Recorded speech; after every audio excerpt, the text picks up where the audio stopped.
My name is Ahmed. If you're reading these lines right now, there's something you need to know. What I lived through is real. What can a person do to survive? And at what point does the human soul break, no matter how much torture it endures? I want to share these things with you because I don't want to leave the pain I carried inside me all these years as just a story. And perhaps the most important thing is this: no matter what happens, hope always finds a way.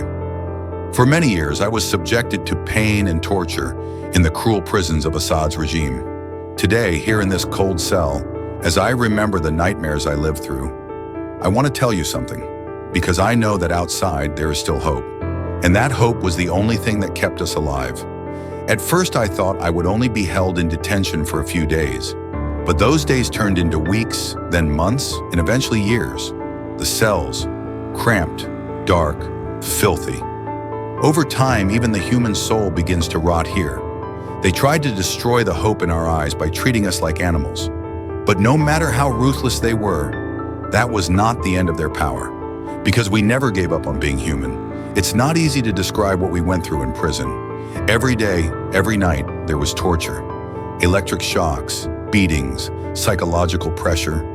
Sometimes I just wanted to stay silent and close my eyes, but there was something inside me, a force that pushed me one step further.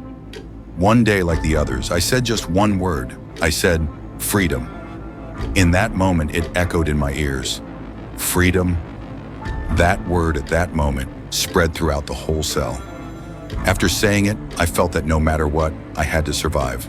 They could break me in every way, but they could never take my soul. Over time, the resistance grew. Many of my friends quietly continued to resist the oppression in their own way. But at one point, we paid a heavy price for this resistance. Many of my friends lost their souls before their bodies, but I never lost hope inside me. That word, freedom, always echoed in my mind. One day, years later, the door opened. They came to take me, but this time, the fragile person I once was gone. That person had been imprisoned, but now I carried a heart full of freedom and hope. And here I am today, speaking to you perhaps, the only way I can tell you all that I went through. Throughout those years, everything and everyone that tried to break us had an end. Oppression may win for a while, but the human soul can never be completely imprisoned.